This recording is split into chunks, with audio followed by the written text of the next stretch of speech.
Saludos y bendiciones en esta fresca, hermosa mañana. Vamos entonces a continuar con las respectivas clases de lo que es la sanidad en Cristo o sanidad divina. Vamos a la clase número 7 de sanidad divina en esta hermosa mañana. Bueno, vamos al tópico. Como principio, Dios estableció juramento sobre su palabra. Es uno de los detalles que debemos de tener muy en claro cuando nosotros estamos hablando con alguien y vemos que ese alguien no nos quiere creer, entonces tendemos a jurar. Es la parte humana. Cuando se habla de negocio, hablando de un carro, una casa, cualquier negocio ya de alto valor, entonces nos vamos ¿a dónde? Al registro civil, a hacer el registro para notariar el asunto. Es algo similar a esto, lo que Dios hizo acá. Es decir, en palabras jurídicas, Dios notarió lo que estaba diciendo. Entonces, en las escrituras aparecen algunos textos que hacen referencia a los juramentos de Dios. Y dijo, por mí mismo he jurado. Normalmente, cuando nosotros estamos en una disyuntiva con alguien, juramos por alguien que creemos que es mayor que nosotros, o no exactamente que es mayor que nosotros, pero sí que tiene un gran valor para nosotros, porque muchos juran por los hijos. Yo no sé por qué no juran por la suegra, ¿verdad? Es mayor que nosotros siempre, ¿no? Lo dejamos así, ¿verdad? Entonces, se jura por los hijos, se jura por este puño de cruces, se jura por mamá, por papá y, bueno, cuántas cosas más. Sin embargo, Dios juró por sí mismo. ¿Por qué Dios jura por sí mismo? Porque hay algo que Dios no ha conocido ni conocerá jamás. Alguien de más altura y valor y dignidad que él mismo. ¿Sí? No hay un Dios, ni lo habrá mayor que él. Ahora, Génesis 22:16, tenemos el fundamento donde dijo, por mí mismo he jurado, dice el Señor, y os meteré en la tierra por la cual alcé mi mano jurando. Éxodo 6:8, viendo cómo Dios jura acá. Una vez he jurado por mi santidad y no mentiré a David. Salmo 89:35. Quiero destacar una observación de la seriedad. ¿Qué implica un juramento bajo las culturas hebreas? Jurar,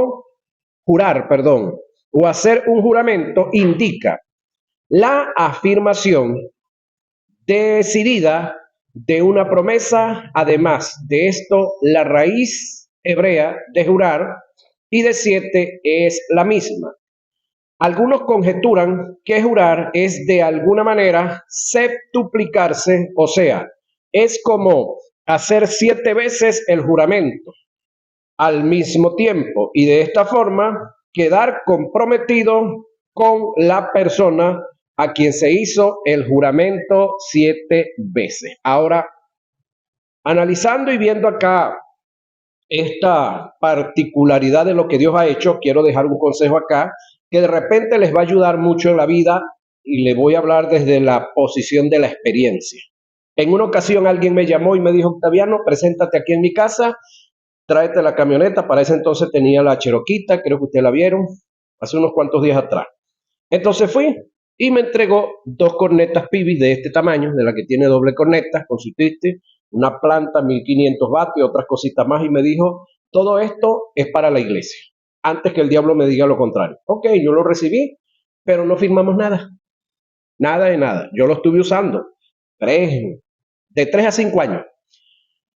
Luego me llama, justamente el día que él me llama, estaba con mi hijo, que ustedes lo conocen, y bueno, él escuchó todo y fue conmigo. Pero cuando me vuelve a llamar, 3 o 4 años más tarde, mi hijo estaba conmigo y el teléfono estaba en altavoz. Y me dice, Octaviano, ¿dónde están las cornetas que te presté? ¿Qué? Que te presté. Quiere decir que este hombre, aunque es cristiano, no tiene el carácter que debió tener y yo no se lo formé. Cuando te digo no se lo formé, es que de ahora en adelante, cuando a usted le digan que le están donando o entregando a alguien, algo, háganlo firmar cualquier simple papel. Y si no tiene tinta o lapicero, usted se lo marca aquí y lo pega. Y si no, busque carbón de una olla y se lo pega al papel. Para que lo que le entreguen, si usted, por decir algo, algún día está al frente de una iglesia, usted pregunte, ¿lo que me entrega es para mí, para el ministerio o es para la iglesia? Definición, para que usted se evite problemas más adelante y algunas decepciones. Eso pasa porque muchas veces suele suceder que nos entregan cosas y después nos las están quitando porque no hay una palabra. Para eso está, entonces, o los documentos sencillos entre nosotros como personas y si no la notaría pública si el asunto tiene ese carácter. Es lo normal. Entonces, con Dios no hay ese problema. Dios juró, oiga, por él mismo, aquí nos presentan en 3 ocasiones, pero para la gente que él estaba haciendo el juramento, eso significaba jurar 7 veces o hacer 7 juramentos, que vendría siendo ahorita para nosotros el que alguien le entregue a usted un carro, entonces vamos a la notaría para que hagamos el legal traspaso. Tengo un caso de un amigo, hace poquitico, a él le entregaron las llaves, tome las llaves, una tía, entregándole unos locales y unas cuestiones para trabajo ministerial. Yo le dije a él, bueno compañero, notaría con eso. El esposo de la chica, actual, porque ella enviudó, no es cristiano, no está muy de acuerdo. La chica pues está muy de acuerdo, pero ella tiene hijos también. Notaría en todo. Es un consejo que les doy a los que están aquí presentes. Ese lo tendré muy en cuenta para cualquier momento. Y también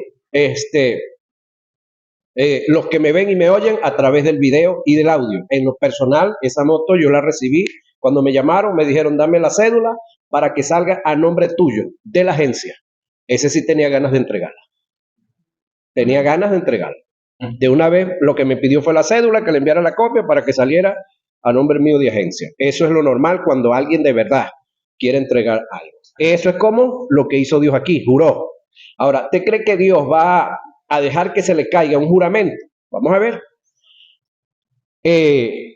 Según la raíz hebrea que indica jurar, se afirma lo siguiente: Dios no dispuso jurar 7 veces, sino que hizo 7 juramentos en uno.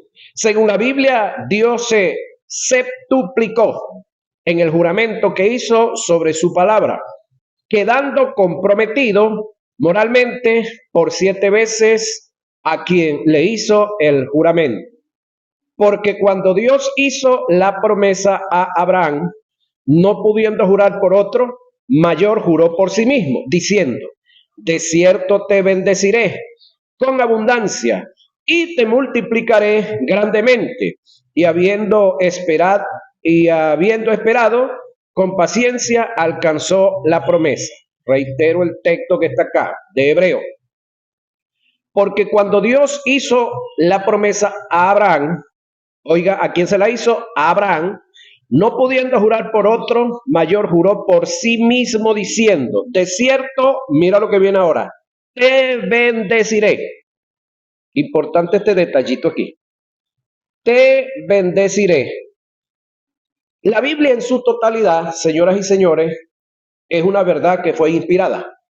Pero hay partes de la Biblia que tienen doble inspiración. Ahora, la Biblia en su totalidad es una verdad. El problema o el detalle para usted, para mí ¿es una verdad trascendental o es una verdad circunstancial? Esta verdad que acabo de hablar, de cierto te bendeciré, ¿es una verdad trascendental o es circunstancial? ¿Trasciende para nosotros o era circunstancial meramente para Abraham? ¿Cómo hacemos para saber? El término te, no les. Les trasciende, te circunstancia. Entonces, hay la necesidad, muchachos, de aprender a estudiar la Biblia.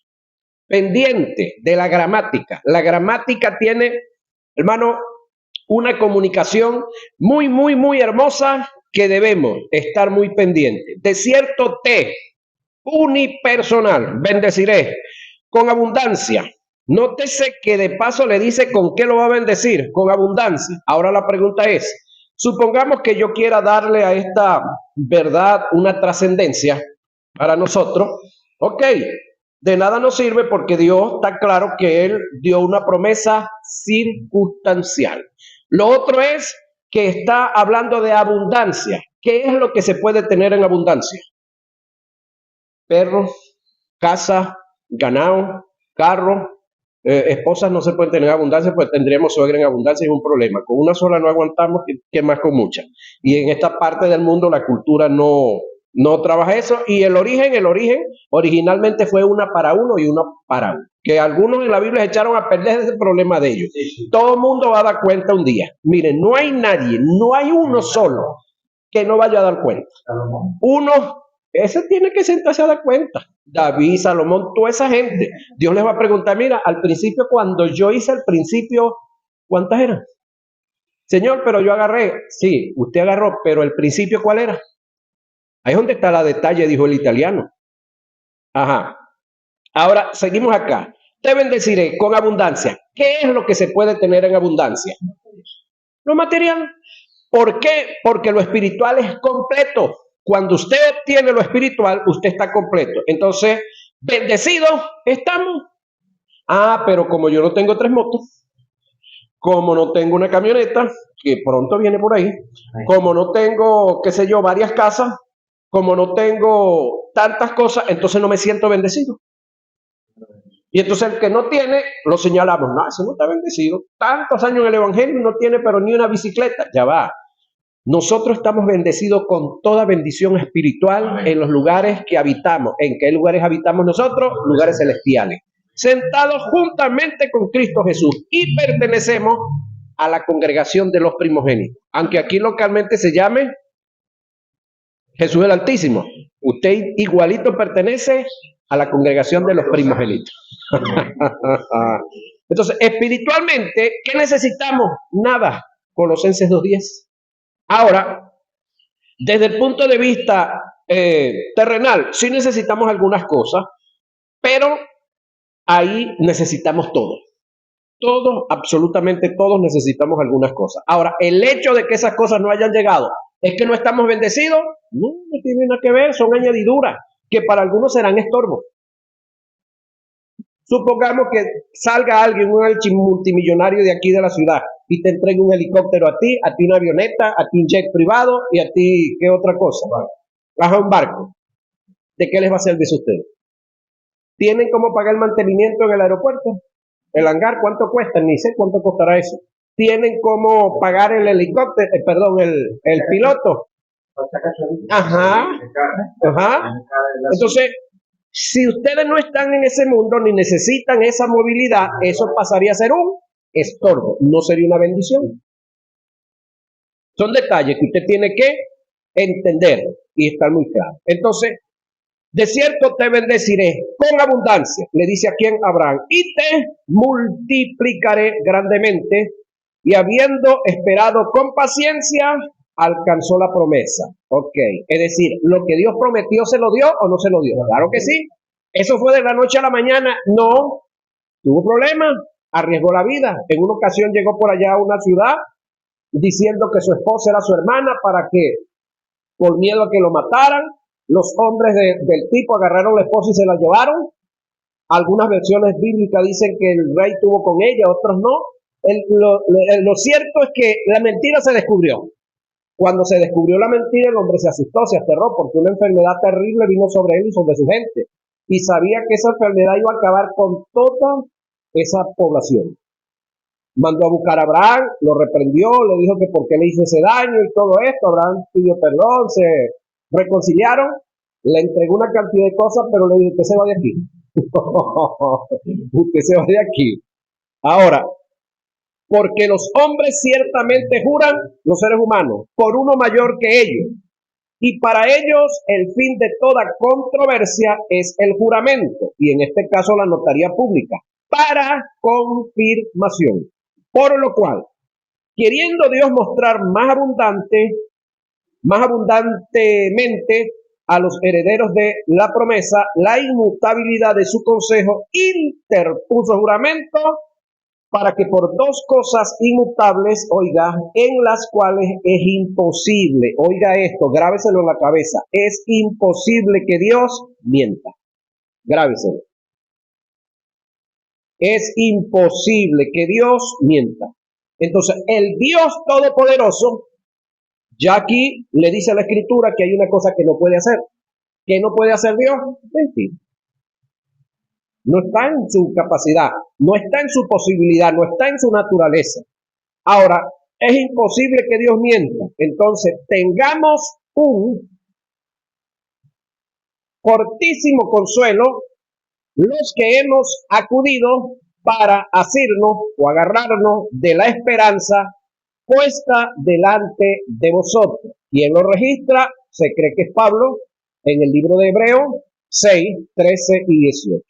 Este pasaje nos revela cómo Dios interpuso juramento sobre su palabra, jurando por sí mismo, porque no encontró otro ni encontrará otro mayor por quien jurar. En todo juramento hay factores que son determinantes y que se deben tomar en cuenta para precisar si el juramento tiene validez. Todo juramento tiene valor cuando detrás de dicho juramento hay una pena. Ejemplo de esto es cuando usted va a un tribunal como testigo. Lo primero que hacen es someterlo a un juramento con la finalidad de evitar un perjurio. Si lo toman en dicho acto perjurio, lo cual indica falsear el juramento, tiene la pena de prisión según lo dictamine el tribunal en el cual usted está cometiendo dicho delito. Y de paso, esa pena no tiene acceso a abogado, a apelar, nada. Usted de ahí, del estrado, sale para la cárcel. Ahora, es al igual que usted le dieron algo, se lo entregaron, entonces fueron a la notaría y lo notariaron.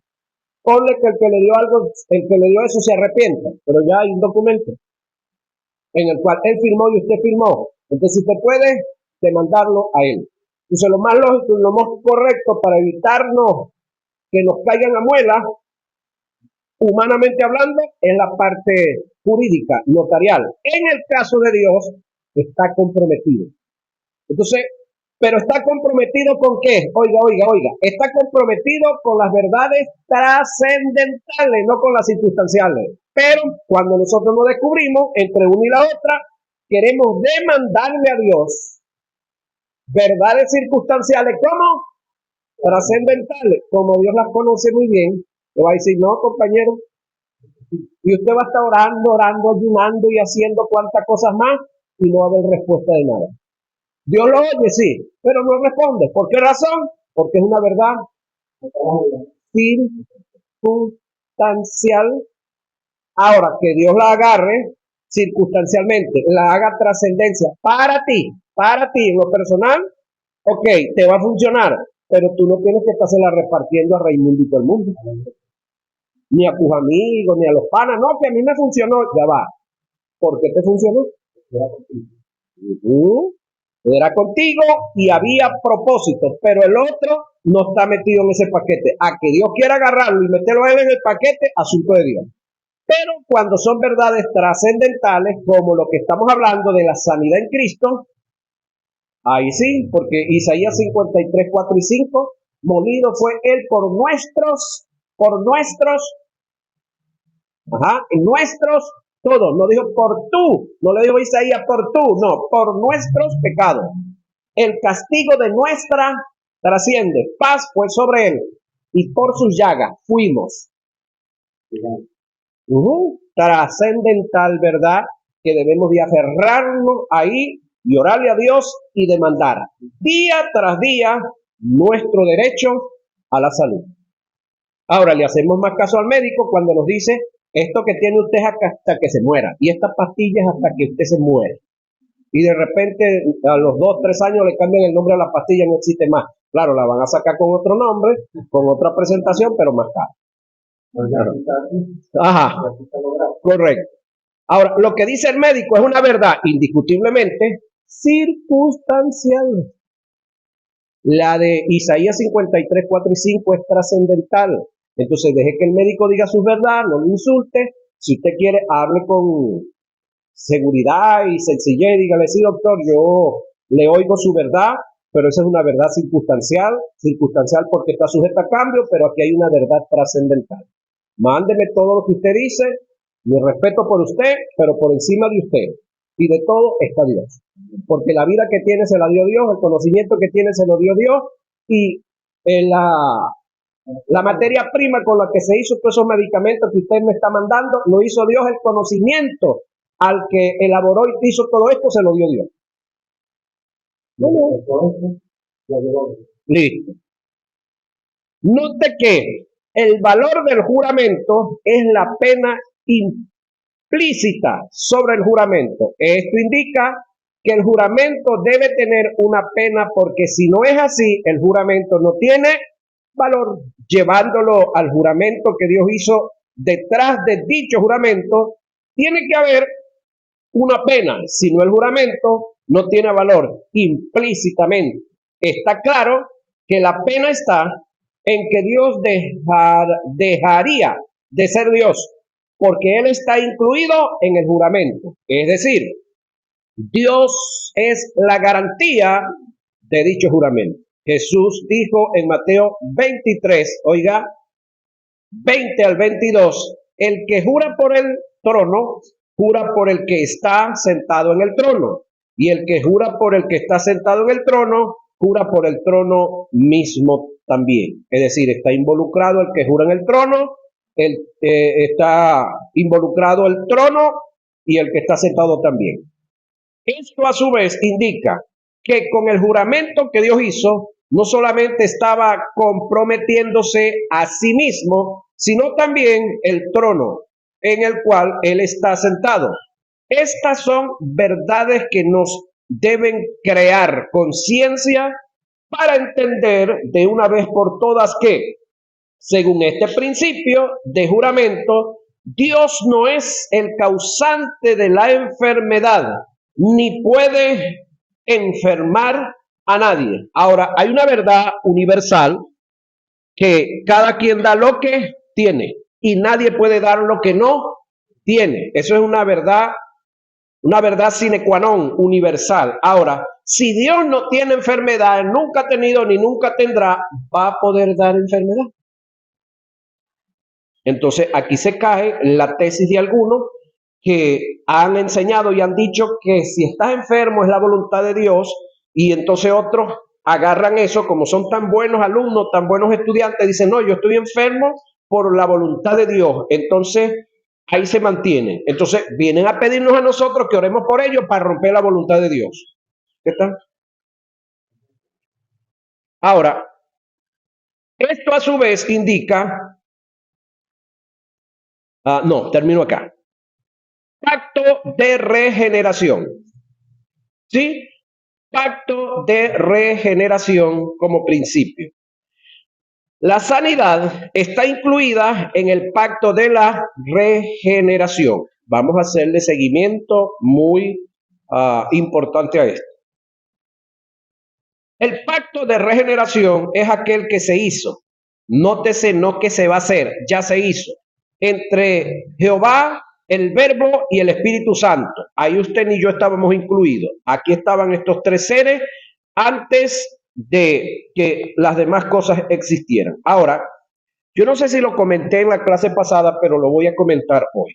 Cuando hablamos de Jehová y hablamos del Verbo y hablamos del Espíritu Santo, iniciando el Génesis, pero usando la Biblia hebraica, dice, en el principio creó Elohim. ¿Sí? Los cielos y la tierra. El término Elohim, aparte de que es trino, no triuno, trino de tres, es creador. Ahora, hagamos un pequeño análisis, así como dijo alguien con cabeza fría. ¿Qué es lo primero de todo lo creado que Dios creó? óigame, hablando del mundo cosmológico, porque hay una primera creación del mundo cosmogónico, ángeles, arcángeles, querubines, serafines, criaturas celestiales, Luzbel, creo que son 6 especies, ángeles, arcángeles, querubines, serafines, criaturas celestiales y Luzbel, sí, eso allá. Pero luego Dios determina hacer una nueva creación que se le denomina cosmológica, que es exactamente lo primero de lo primero de lo primero que Dios crea para luego ordenar el resto de las cosas. Exacto. En su mente eterna lo tenía, pero ¿qué trae a la realidad? A lo visible, a lo tangible, a lo tocable, a lo que se puede oler. ¿Qué es lo primero que hace? Háblame, Gabriela. Háblame. Escuche esto. Usted lo han leído 50,000 veces, yo lo había leído. Hermano, yo tenía 39 años y 10 meses escuchando esta broma hasta que logré captar esto de alguien que lo dijo y lo tuve que escuchar como 15 veces para poderlo captar. En el principio. ¿Cómo? En el principio. ¿Qué es el principio? Ajá. El tiempo. El tiempo está compuesto o componido, como dicen los muchachos, por 3 cosas. Por lo tanto, Dios hizo una trinidad de trinidades, que de paso tienen que estar así junticas, pegaditas una detrás de la otra. El tiempo tiene pasado, presente y futuro. Una trinidad. Luego entonces, Dios hace los cielos y la tierra. Los cielos es la expansión. No estamos hablando de los sitios que luego creó dentro de la expansión. No. Cuando hablamos de los cielos, estamos hablando de alto, ancho y profundo, decía aquel candidato. Ok, otra trinidad. Para luego entonces hacer la materia. ¿Qué compone la materia? Masa. Sólido, que es masa, ajá, sólido. Espacio. No, espacio y cielo. Líquido. Y eso que ve allá arriba. Gaseoso, no gaseoso. Ajá. Entonces, es una trinidad de trinidades. Ahora, el que creó eso que él creó, no lo maneja él ni lo manipula. A él. Es decir, él está por encima de esa creación. Es más, la creación vino a ser porque él la creó. Entonces, él está por encima, dentro y en aquella creación que hizo. Pero él es superior a esa creación. Entonces, ese ser superior a esa creación, escúchenme, hizo juramento sobre sus palabras. Y si creó el tiempo, los cielos y el espacio, y hay un texto por allá que dice que el cielo es su trono y la tierra es el estrado de sus pies. ¿Usted se imagina la distancia que hay entre aquí y allá? Entonces de ahí te va a salir, vas a decir como dijo el hombre, canillulo, como dijo la leyenda, perdón, canillulo que es el hombre, compa, canillú. ¿Sí? ¿Recuerda? Entonces en este caso, hermano, el Dios, yo sé que esto en la cabeza no nos cabe, tú te tienes que oírlo y repetírselo muchas veces y no le va a caber porque su mente es finita. Y el Dios, el cual nos creó y nos hizo y que nos prometió sanidad, es infinito.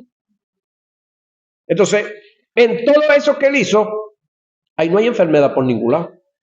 De paso, eso que hizo, ¿qué? Espacio, cielo y materia, lo hizo de lo que no se veía. No dice de lo que no existía. ¿Y cómo yo acepto eso? Por fe, no hay otra manera, compañero. Lógica no le vamos a conseguir. El detalle es que tenemos algunos teóricos y tenemos algunos, ¿cómo se llama esto? Los que niegan, ateos, que ellos están pensando sobre Dios, pero están pensando sobre el Dios equivocado. Ellos están pensando de un individuo que la materia lo domina, de un Dios que el tiempo lo tiene sometido, y por eso nos los presenta Hollywood. Un viejito con la cabeza pelada de aquí para acá, con ya blanquito y con un bastón, porque eso es lo que ellos creen del Dios que no es ese. Ajá, eso es su ideal, esa es su proyección y lo que ellos creen de Dios. Ahora, lo que ellos creen de Dios, ¿ese es Dios? No, es al igual que cuando usted y yo nos sentamos a leer la Biblia. La Biblia no dice exactamente lo que yo creo que ella dice. Ella dice lo que dice. Yo es el que tengo que averiguar qué exactamente es lo que dice. Y para eso tengo que leer, para eso tengo que estudiar, para eso tengo que leer, para eso tengo que estudiar 1, 2, 3 y 4 veces. Entonces, cuando yo pase por el logo, el rema va a saltar. Poco a poco va a saltar. ¿Cómo va a saltar el rema? Que es la iluminación de acuerdo a mis capacidades y de acuerdo al llamado que tengo también. De acuerdo a mis capacidades y de acuerdo al llamado también, eso va a ir saltando sobre nosotros. Ahora, note que, ok, vamos a dónde por aquí ya. Ok, llevando el juramento que Dios hizo detrás. Dicho juramento tiene que haber una pena, si no el juramento no tiene valor. Reitero, al igual que usted fue a la notaría y firmaron el documento. Ya ahí la persona legalmente se desprende. No quiere entregártelo, entonces usted presenta el documento. Implícitamente está claro que la pena está en que Dios dejará de ser Dios, porque Él está incluido en el juramento. Ok. Reiteraba ese detalle. Ahora, pacto de regeneración como principio. La sanidad está incluida en el pacto de regeneración. El pacto de regeneración es aquel que se hizo entre Jehová, hablando del Antiguo Testamento, el Verbo, hablando del Antiguo Testamento, y el Espíritu Santo, hablando del Nuevo. Estaríamos hablando del Padre, del Cristo y del Espíritu Santo, pero como eso se hizo allá, ahí ni usted ni yo estábamos incluidos. Ahora, el plan de Dios con respecto a la salvación de los hombres tuvo la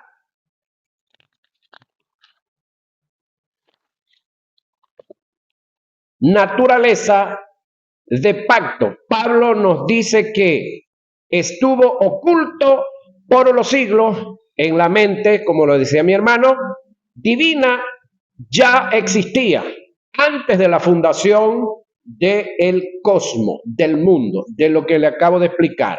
Es decir, Dios en su omnisciencia tiene algo que se le denomina también omnisapiencia, conocimiento anticipado de todas las cosas, prognosis. Es decir, lo que va a suceder mañana, ya Dios lo sabe. La presidenta que está al frente de las riendas del Estado va a durar el resto de los años que le tocaba al que sacaron, Dios lo sabe. Usted y yo somos los que estamos interesados en saberlo, pero a veces nos interesamos más en cosas que no tienen nada que ver con nuestra vida familiar, personal y de salud. Nos interesamos, invertimos más tiempo allá y le rogamos a Dios que nos hable y nos diga, y Dios está claro que esos no son planes de Él para nosotros, pero los planes de Él para nosotros sí no los buscamos como debe ser. Amén. Cosa seria, ¿no? Ahora, Cristo habla de promesas hechas antes de su venida. Es decir, vino al mundo para llevar a cabo la misión que había recibido del Padre para darle cumplimiento a esas promesas. El paralelismo que se hace entre Adán y Cristo es asimismo prueba de lo que estamos tratando. Como Adán fue cabeza y representante de su posteridad, así Cristo es cabeza y representante de su pueblo. Y como Dios entró en pacto con Adán, de igual forma entró en pacto con Cristo. Esto es expuesto en Romanos 5, 12 y 21 como la idea fundamental de todos los tratos de Dios con los hombres. Oiga lo que viene. Por tanto, como el pecado entró en el mundo por un hombre, Adán, y por el pecado entró la muerte, así la muerte pasó a todos los hombres y en el pecado y la muerte entró la enfermedad, por cuanto todos pecaron. Óigame, ¿quiénes? Todos. ¿Y quiénes son todos? Bueno, Israel incluido, ¿ves? porque algunos piensan que Israel no está destituido de la gloria de Dios. Pues antes de la ley había pecado en el mundo, pero donde no hay ley no se inculpa de pecado. No obstante, reinó la muerte desde Adán hasta Moisés, aún en los que no pecaron a la medida de la transgresión de Adán, el cual es figura del que habría de venir. Pero el don no fue como la transgresión, porque si por la transgresión de aquel uno murieron los muchos, ese uno es Adán, la transgresión es la incredulidad, abundaron mucho más para los muchos la gracia y el don de Dios por la gracia de un hombre, Jesucristo. Y con el don no sucede como en el caso de aquel uno que pecó. Mira lo que viene. Porque ciertamente el juicio vino a causa de, oiga lo que viene, un solo pecado. ¿Cómo? El juicio vino a causa de un solo pecado. Entonces, lo que nos llevaba al infierno, ¿cuántos pecados eran? Uno solo. Ajá. Entonces, ¿cómo es que la gente se va al infierno por ser fornicario, por ser adúltero? Perdoncito por aquí. No, cuando se enseña eso, se está ignorando o no se está reconociendo lo que la Biblia dice. Ignorando que no lo hayas leído, no lo hayas estudiado. Si lo has leído, lo has estudiado, entonces no lo respetas, no lo acatas, sencillamente es irrespeto a lo escrito. No, que me lo enseñó mi abuelo fulano, que fue pastor hace cuantos años, que me lo enseñó mi tío, que fue maestro de las escrituras por tantos años. Ok, yo entiendo lo que ellos entendieron en su tiempo, pero ya va. Cuando usted a esta altura de la vida comienza a escudriñar y a meterse, la escritura le dice que de un solo pecado o por un solo pecado, usted y yo íbamos rumbo al infierno, es uno solo. Pero fulano dice que por tanto, no, ese fulano, yo respeto lo que dice fulano, pero respeto más lo que dice Dios. Amén. No, nada. Así es sencillo. Ahora, para condenación, un solo pecado para condenación. Pero el don vino a causa de muchas transgresiones, pecados sociales y morales. Para justificación, pues si por la transgresión de uno, volvemos otra vez, de un solo reinó la muerte, mucho más reinará en vida por uno solo, Jesucristo, los que reciben la abundancia de la gracia y del don de la justicia. Así que, como por la transgresión de uno vino la condenación a todos los hombres, de la misma manera, por la justicia de uno vino a todos los hombres la justificación. Ok, entonces fácilmente yo creo que todos fuimos destituidos de la gloria de Dios por causa del pecado de uno. Amén. Pero porque también fácilmente no creo que por la parada firme de uno que no cayó en pecado, que no abandonó, que cumplió los principios, ¿por qué no creo por la vida de ese que también los muchos podemos ser justificados? ¿Por qué una y la otra no? ¿Estamos claros, verdad? Entonces tiene que ver con apegarme más al error del hombre que a la corrección del hombre Dios. Nos hace más fácil creer para lo malo que creer para lo bueno, lamentablemente. Entonces reitero, así que como por la transgresión de uno, Adán, vino la condenación, eso lo aceptamos y estamos claros, a todos los hombres. De la misma manera, oiga, por la justicia de uno vino a todos los hombres la justificación de vida. Porque así como por la desobediencia de uno, Adán, los muchos fueron constituidos pecadores, así también por la obediencia de uno, Cristo, los muchos serán constituidos justos. Pero la ley se introdujo para que el pecado abundase. Mas cuando el pecado abundó, sobreabundó la gracia, para que así como el pecado reinó para muerte, así también la gracia reine por la justicia para vida eterna, para vida eterna. Esto le cuesta aceptarlo a muchos de los que leen y estudian la Biblia. Parece que este pedacito se les perdió. El término eterna, mediante Jesucristo, Señor nuestro. Entonces, si yo creo que es la verdad, que fuimos destituidos por causa del pecado de Adán, también debo creer que por la muerte de Jesús, ahora fuimos restituidos. Restituidos. Hebreos 1:1 comienza que en el principio Dios nos habló y nos ministró por los profetas, pero ahora nos habla por medio de su Hijo, a quien constituyó heredero de todas las cosas. Porque creo en una y en la otra no. Pareciera que nos conviene estar del lado del diablo y del mal que del lado de Dios y del bien. Y estoy hablando de nosotros como iglesia y especialmente líderes, que es lo cruel del caso. Ajá. Ahora, cuando una persona asigna una obra estipulada a otra con la promesa de una recompensa en base del cumplimiento de aquella obra, hay un pacto. Nada puede ser más claro que todo esto. Es así en relación con el Padre y el Hijo, y el Padre le encomienda al Hijo una obra, lo envió al mundo para que lo llevara a cabo y le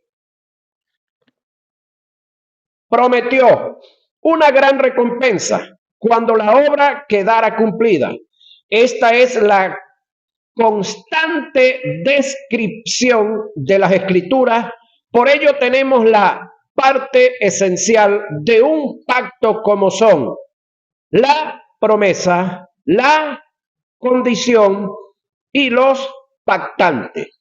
Debemos entender la regeneración del hombre considerada como un pacto, ¿sí? No un contrato, un pacto. El pacto de la regeneración en el cual entraron las personas de la deidad en la eternidad antes de ser establecido el tiempo. Quiere decir, antes de que el tiempo viniera a la existencia.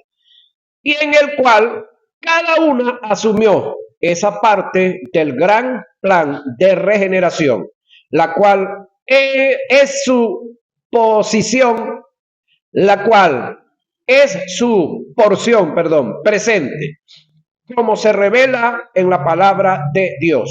En este pacto, en su prognosis, que es el conocimiento anticipado de todas las cosas, el Padre da al Hijo, el Hijo se da a sí mismo sin mancha,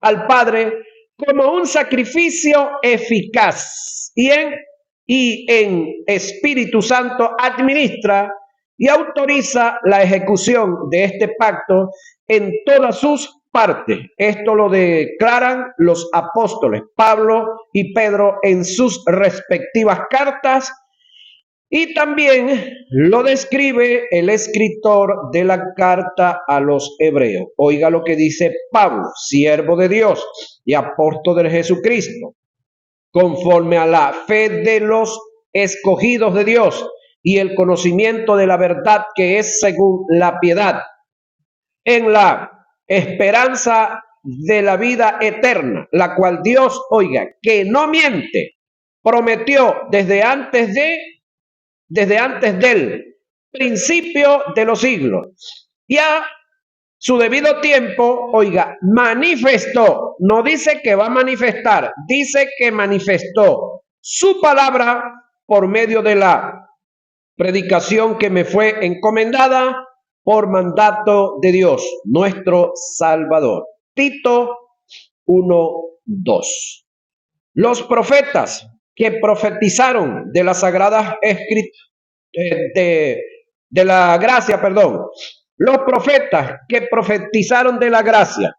Cada vez que usted oiga la palabra gracia, entienda que se está refiriendo a un individuo, no a un intervalo de tiempo.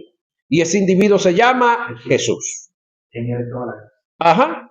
destinada a vosotros, inquiriendo diligentemente, indagaron acerca de esta salvación, escudriñando qué persona y qué tiempo indicaba el Espíritu de Cristo que estaba en ellos, el cual anunciaba de antemano los sufrimientos de Cristo y las glorias que vendrían tras ello.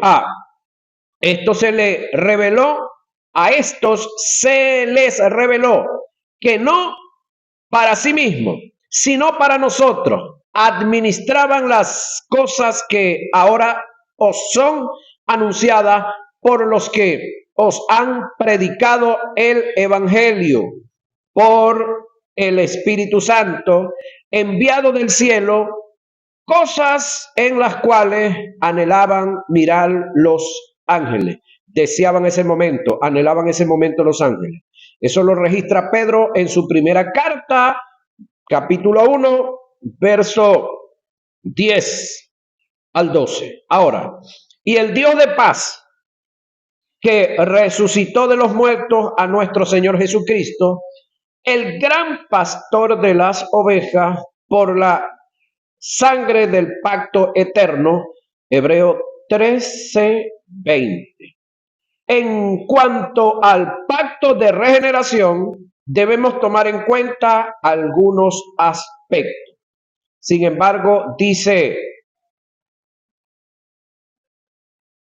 por la sangre del pacto eterno. Cuando se refiere aquí a pacto eterno, se refiere a los pactos que Dios hizo con los judíos o al pacto que hizo con Cristo Jesús, en el cual usted y yo estamos incluidos, inmersos. Entonces, entendiendo esta verdad, debemos de estar súper claros.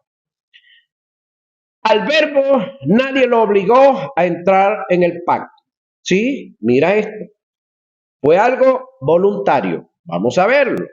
Si analizamos a Isaías 6, 8 y 9, lo buscan en su casa. 6, 8 y 9. Podemos notar la disponibilidad del verbo en una forma voluntaria y digo del verbo, porque se cree que en Isaías 6:8 se cumple una ley de doble referencia, la cual indica que no solo se está tratando de un aspecto personal del profeta Isaías, sino también se hace referencia al verbo en cuanto a la gran comisión. Ahora, esta parte no me había dado cuenta, muchachos, el tiempo viene volando, ya se nos acabó el tiempo de esta hora, más bien estamos pasados 2 minutos, la vemos en la segunda hora de clase. Muchachos.